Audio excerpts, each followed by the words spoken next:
Sarah Mitchell stood in front of her bedroom mirror, smoothing down her crisp navy business suit one last time. At 35, she had worked incredibly hard to become one of the youngest CEOs in the tech industry. Her company, Dataflow Solutions, had just closed a major deal worth millions, and today she was flying to New York to finalize the paperwork. The morning sun streamed through her penthouse windows as she gathered her documents. Her pilot's license, flight credentials, and business papers were neatly organized in her leather briefcase. After checking her appearance one final time, she grabbed her car keys and headed to the elevator. 20 minutes later, Sarah's Mercedes pulled into the private airport terminal's parking lot. The exclusive facility usually catered to celebrities, business executives, and wealthy clients who valued privacy and efficiency. She had used this terminal dozens of times before, appreciating its discreet service and professional staff. As she walked toward the entrance, Sarah noticed her reflection in the glass doors. Her natural hair was styled in elegant twists, and her suit fit perfectly. She had learned early in her career that appearance mattered, especially as a black woman in the corporate world. But today, she felt particularly confident. After all, she wasn't just a passenger. She co-owned the private jet she would be boarding. The terminal's automatic doors slid open, releasing a burst of cool air. The marble floors gleamed under soft lighting, and the usual quiet buzz of exclusive travel filled the air. A few other passengers sat in the plush waiting area, absorbed in their phones or laptops. Sarah checked her watch. She was right on schedule. At the security checkpoint, she noticed a guard she hadn't seen before. Richard Waters stood at his post, his eyes narrowing as she approached. Sarah maintained her professional smile, already reaching for her identification and flight documents. She'd done this countless times before. "Good morning," Sarah said, extending her credentials. "I'm here for the 9:30 flight to New York." Waters barely glanced at her documents. Instead, his gaze lingered on her face, then swept dismissively over her expensive suit. "Ma'am, this is a private terminal. The main passenger terminal is in the next building." Sarah's smile didn't waver, though something cold settled in her stomach. She'd encountered this type of treatment before, but it still stung every time. "Yes, I'm aware. I'm the authorized passenger for the private flight to New York.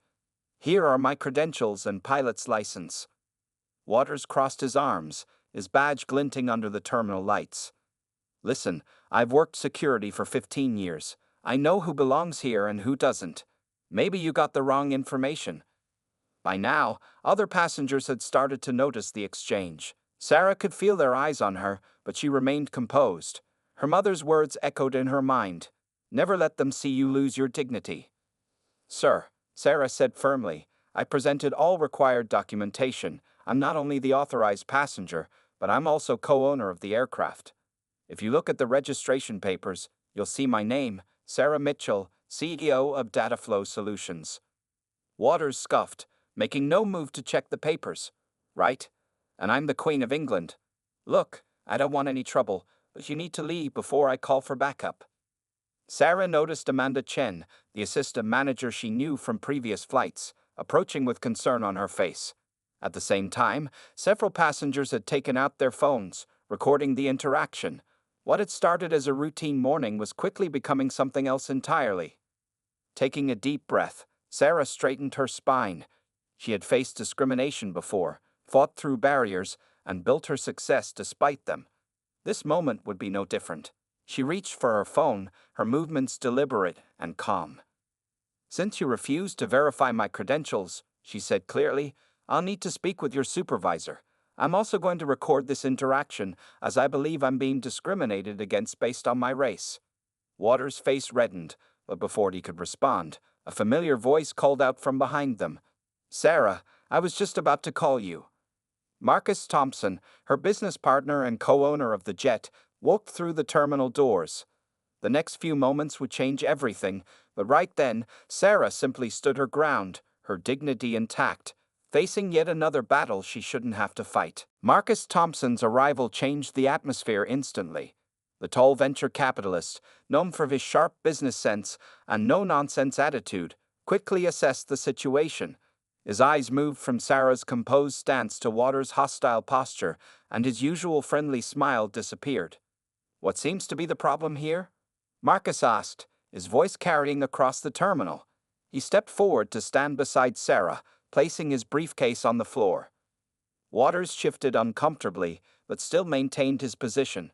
"Sir, I was just explaining to this person that she needs to go to the main terminal. This is a private facility." Marcus's eyebrows shot up.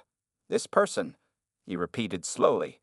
"You mean Sarah Mitchell, my business partner and co-owner of the jet we're about to board? That person?" The security guard's face flushed deeper red. Around them, more passengers had gathered, phones still recording. Amanda Chen, the assistant manager, had pulled out her tablet and was quickly typing notes about the incident.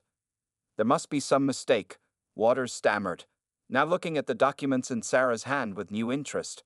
"We have strict security protocols." "The only mistake," Sarah interrupted calmly, "is your assumption that I don't belong here based on how I look. You didn't even check my credentials properly." Marcus picked up his briefcase again and stepped closer to Waters. "I'd like to see your supervisor immediately. This is unacceptable behavior." Waters reached for his radio, but his hands were shaking slightly. I was just doing my job. We get people trying to sneak in all the time." "Really?" Sarah asked, maintaining her professional tone. "And how exactly does someone sneak in with complete documentation, proper credentials, and a pilot's license? I'm curious about your screening process." By now, the terminal's head of security, James Rodriguez, had arrived. He took one look at the situation and immediately recognized Sarah from her previous flights. "Ms. Mitchell," he said, looking mortified, "I deeply apologize for any inconvenience. Please, let me escort you and Mr. Thompson to the private lounge while we sort this out." But Sarah stood her ground. "Mr. Rodriguez, I appreciate the offer, but this needs to be addressed now. Your employee didn't just inconvenience me, he discriminated against me. He made assumptions based on my race and refused to even look at my documentation." The crowd of onlookers had grown larger. Some were nodding in agreement with Sarah's words. Others were typing furiously on their phones, likely sharing the incident on social media. Waters tried one last time to defend himself. "I was just being careful. How was I supposed to know?" "You were supposed to know by doing your job," Marcus cut in sharply. "By checking her credentials, which she'd offered immediately. Instead, you chose to judge her based on your prejudices." Amanda Chen stepped forward with her tablet. "I had the security camera footage queued up, and I documented the entire interaction. Mr. Rodriguez, this is a serious violation of our anti-discrimination policies." Rodriguez nodded grimly. "Waters, turn in your badge and radio. You're suspended pending a full investigation." The security guard's face went from red to pale.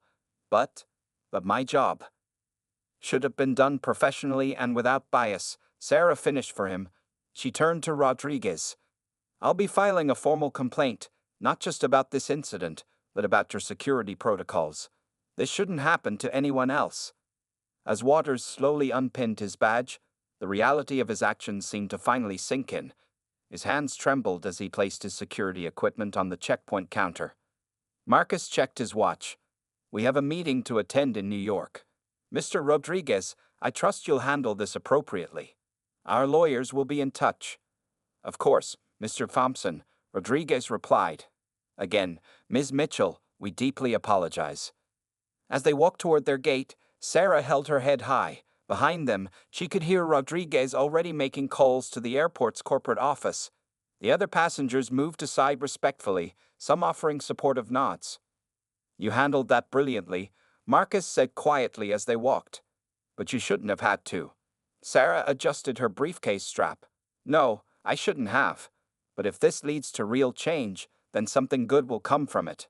She paused, then added, "And this isn't over yet."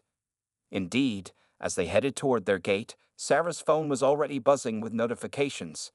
The incident was spreading across social media, and this was just the beginning of a much bigger story. While Sarah and Marcus flew to New York, the video of the incident spread like wildfire across social media.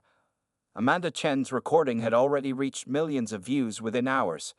News channels started picking up the story, and the airport's phone lines were ringing nonstop. Back at the terminal, James Rodriguez sat in his office, staring at his computer screen in disbelief.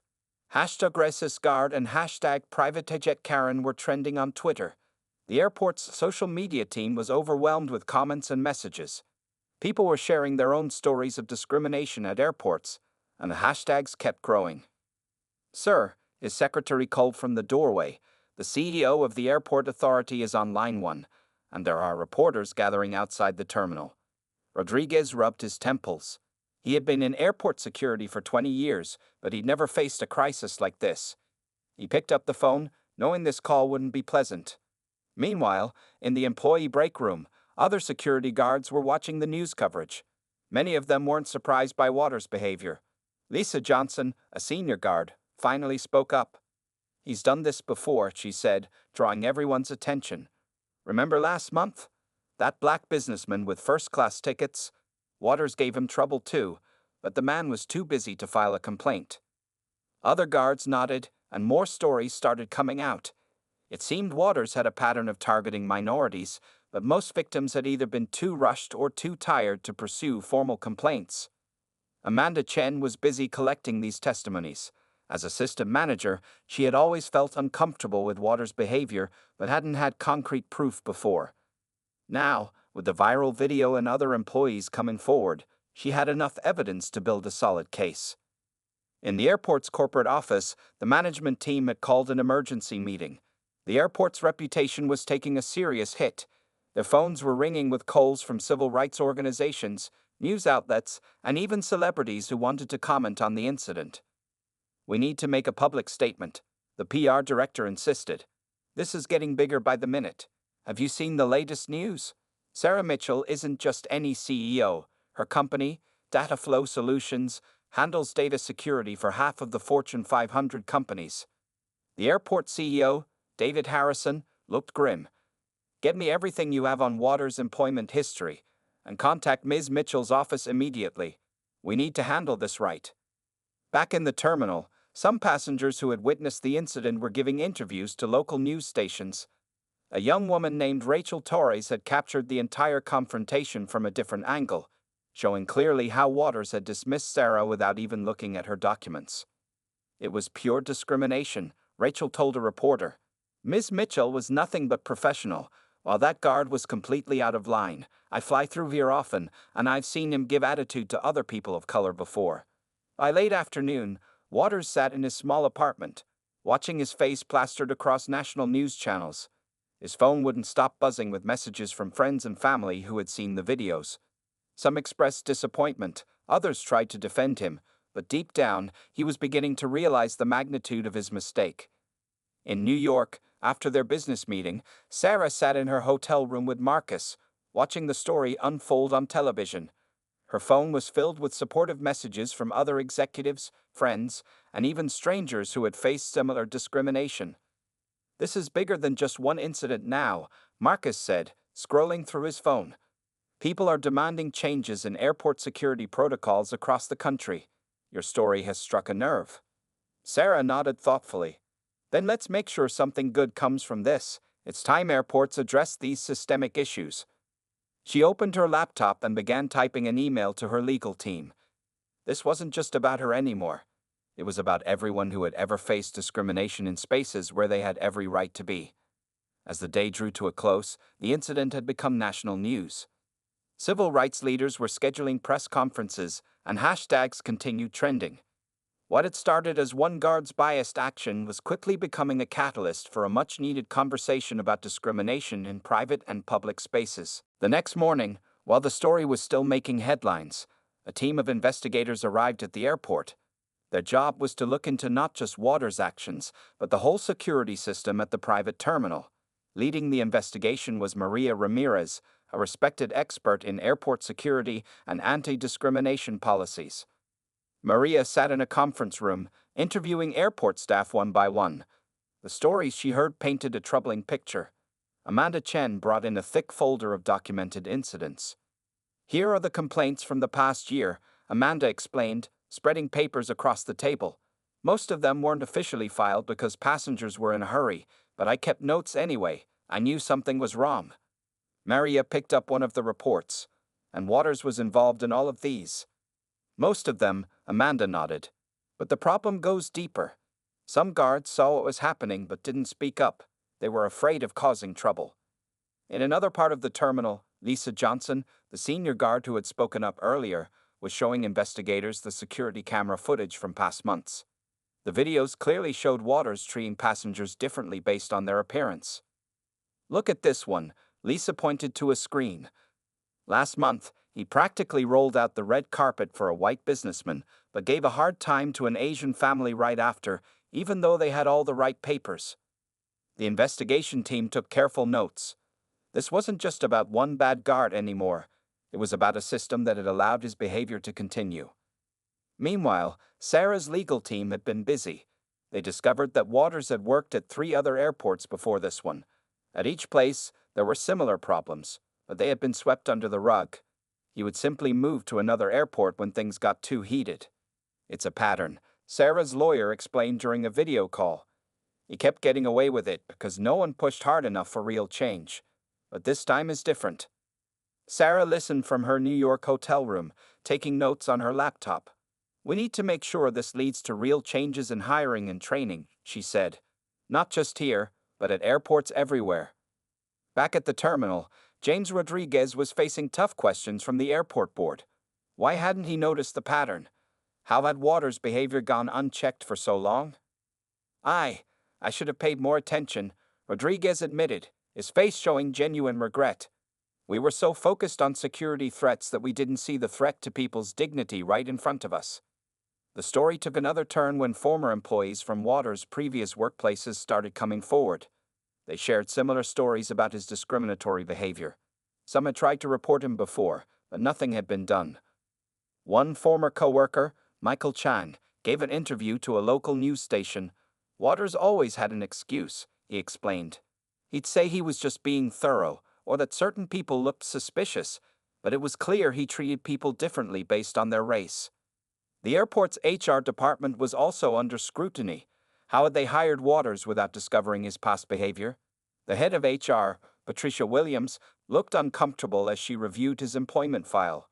His references all checked out, she explained to the investigators. But now we know they were just passing the problem along. Nobody wanted to deal with it.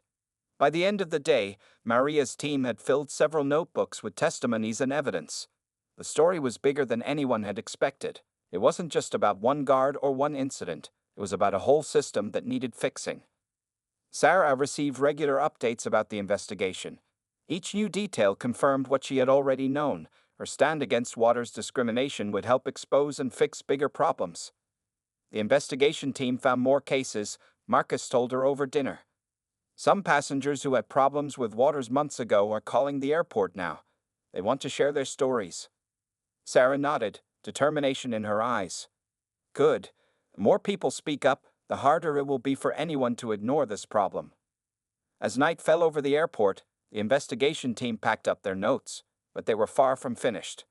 Tomorrow would bring more interviews, more evidence, and more steps toward making sure what happened to Sarah would never happen to anyone else. Day 3 of the investigation brought even more shocking discoveries.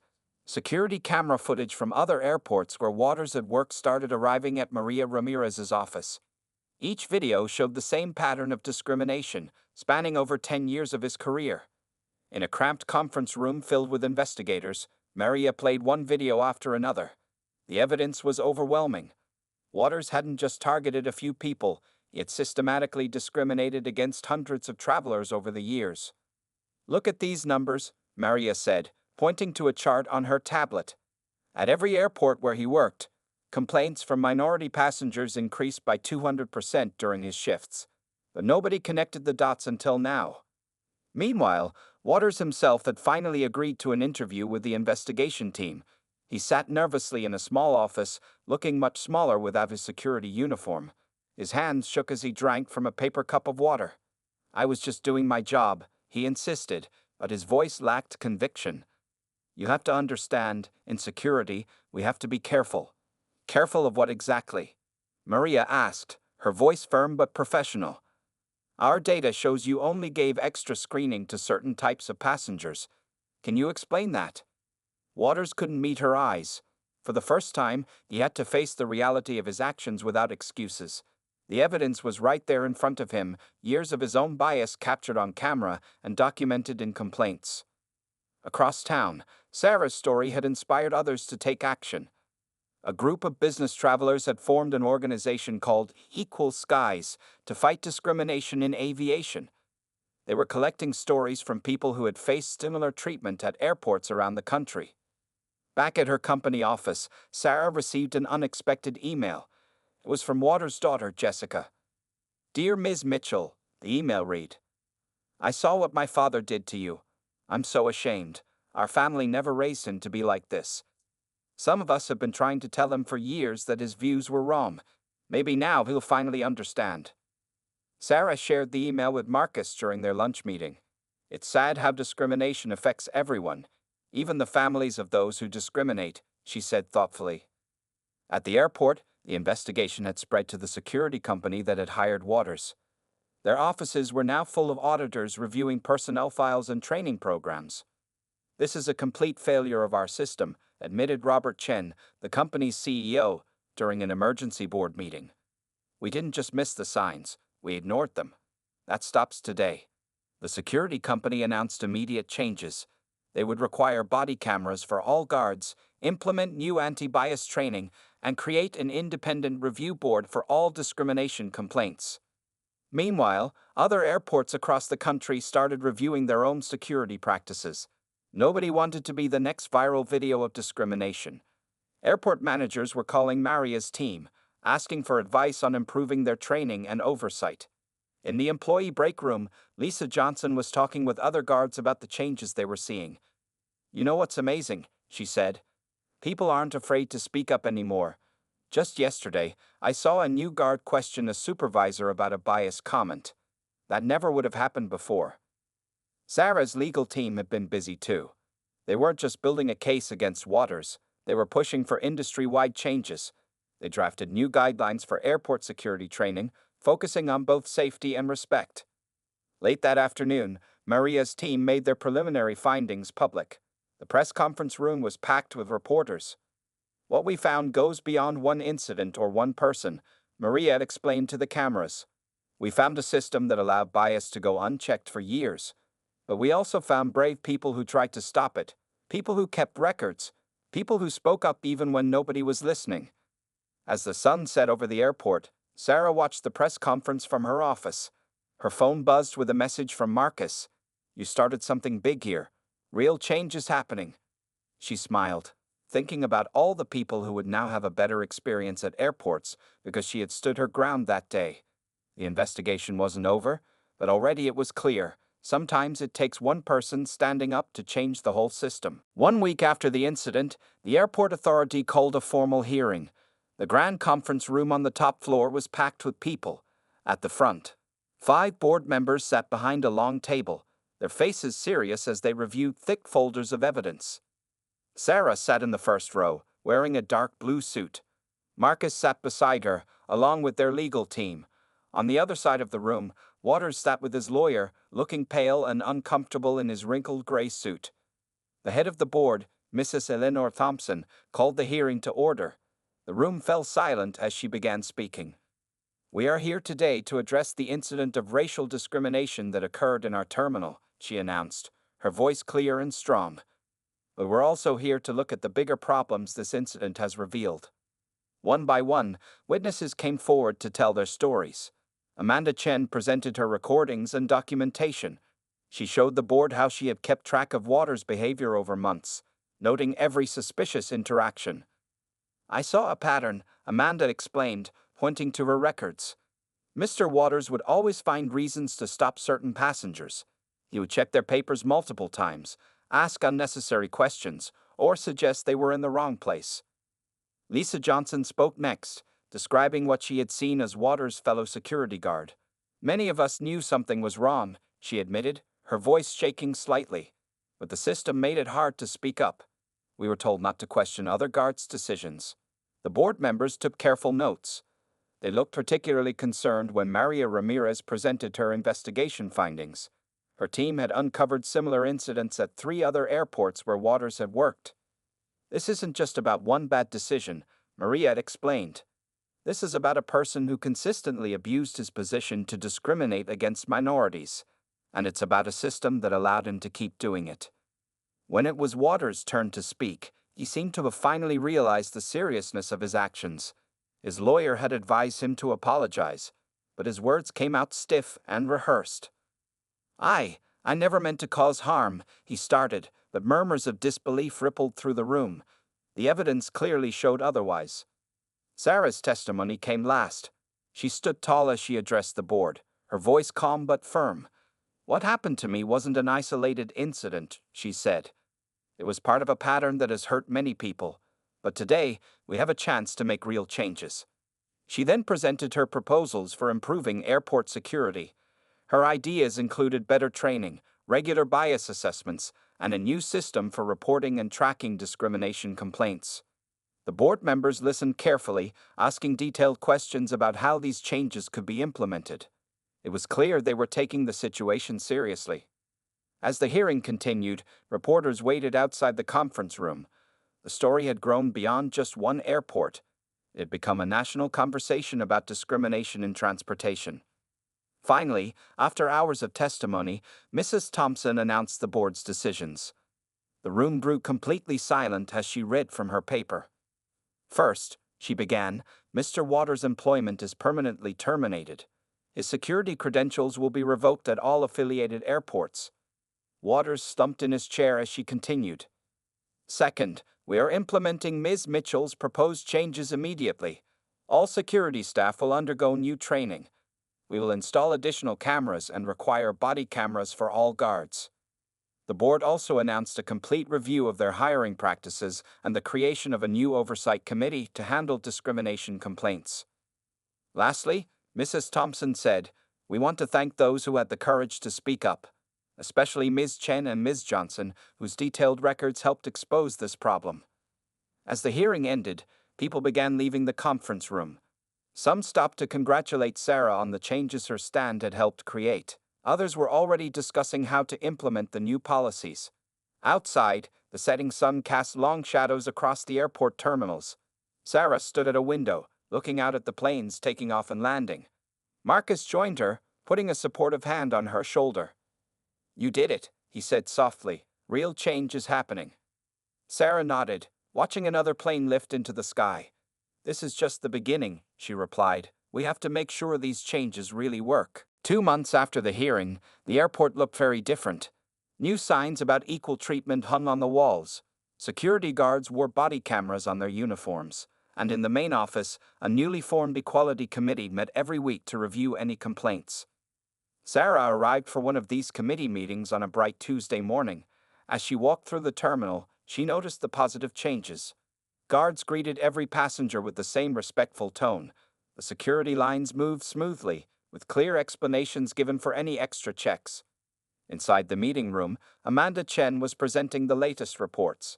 "We've had 0 discrimination complaints in the past month," she announced proudly.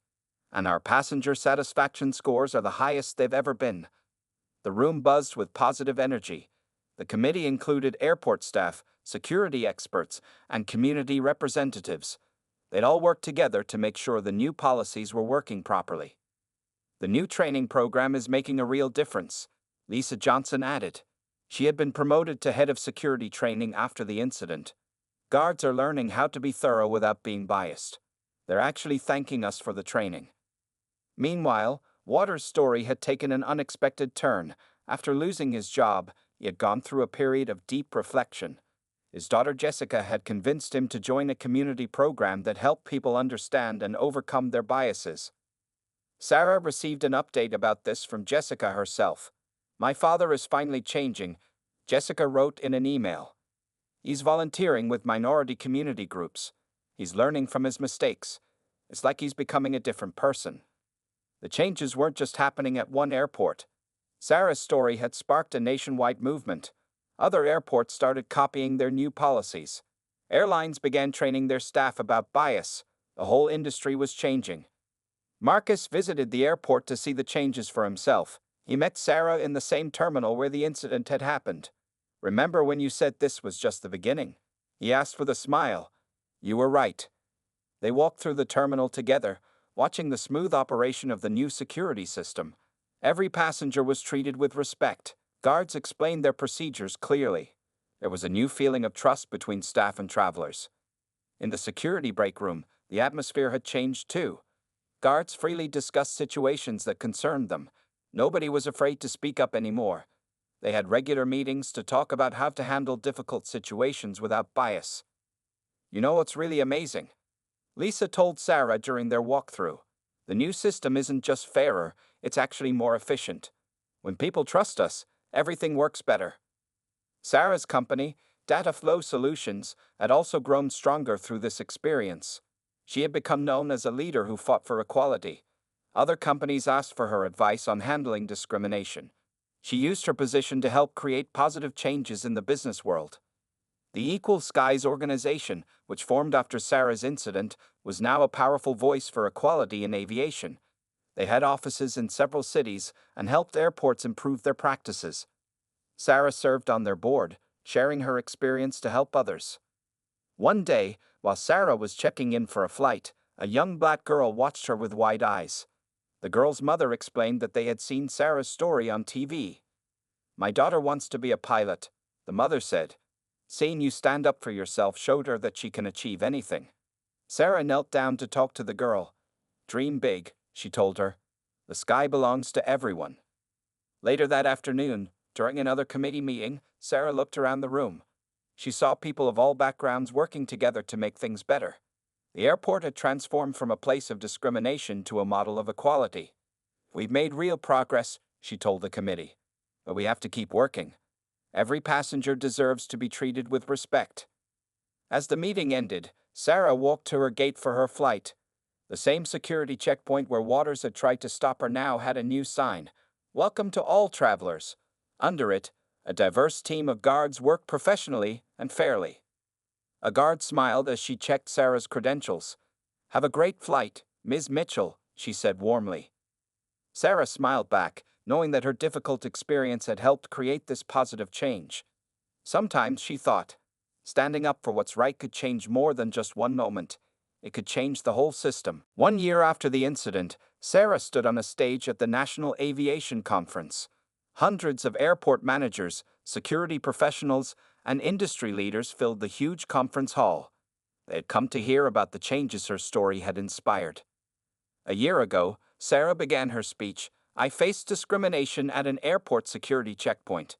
Today, I'm here to talk about how that moment led to positive changes across the entire aviation industry." In the audience, familiar faces smiled up at her. Amanda Chen and Lisa Johnson sat in the front row. They had both become important voices in airport security reform. Behind them sat Marcus, who continued to support Sarah's efforts to improve the industry.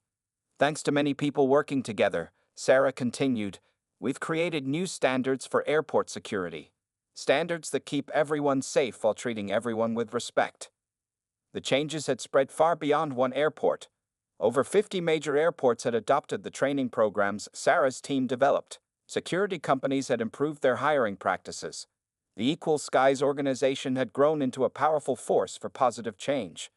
Even Waters' story had become a lesson in transformation. After months of volunteer work and personal growth, he now spoke to security training classes about his past mistakes and what he had learned. "My bias hurt people," he would tell the trainees. "It took losing my job and facing the truth about myself to understand that. Now, I want to help others avoid making the same mistakes." Sarah's company had created a special department focused on helping businesses prevent discrimination. They offered training, consulting, and software to track and prevent bias in different industries. The project had become so successful that Sarah had to hire more staff to handle all the requests. After her speech, a young security guard approached Sarah. "Your story changed how I do my job," she said. "Now I make sure every passenger feels respected, no matter who they are." Later that day, Sarah visited the same airport where everything had started. The terminal looked different now. New signs welcomed travelers in multiple languages. The security area had been redesigned to be more open and friendly. Amanda met her there for a tour. "We trained over 1,000 guards using our new program," she explained proudly. "Other airports send their staff here to learn from us." They walked through the terminal, watching the smooth operation of the security checkpoints. Guards treated every passenger with the same professional courtesy. There were clear explanations of all procedures and a helpful desk where passengers could ask questions or report concerns. "Remember that little girl who wanted to be a pilot?" Amanda asked. "She just started flight school. Her mother sent us a thank you note last week." Sarah smiled, remembering the young girl's determined face. These were the changes that meant the most to her, the doors that opened for others because one person had stood up against discrimination. As they finished their tour, Sarah's phone buzzed with a message. The Equal Skies organization had just received approval to expand their program internationally. Airports in other countries wanted to learn from their success. "You know what's remarkable?" Marcus said when he joined them for dinner that evening. "Your story could have ended with just one guard losing his job. Instead, it sparked changes that are still growing." Sarah nodded, thinking about everything that had happened in the past year. The incident had been difficult, but the changes it brought were making air travel better for everyone. The next morning, as Sarah prepared to fly home, she went through the same security checkpoint where Waters had tried to stop her a year ago. The guard checking her credentials was professional and respectful, just like all the others. "Safe travels, Ms. Mitchell," the guard said with a genuine smile. Sarah walked to her gate, thinking about how one moment of standing up for what's right had created so many positive changes. The terminal was full of diverse travelers, all being treated with the same respect and courtesy. As her plane took off, Sarah looked down at the airport growing smaller below. She thought about all the people who had worked together to turn a moment of discrimination into a movement for positive change. Sometimes, she realized, the worst moments can lead to the best changes, if people are brave enough to stand up and work together to make things right.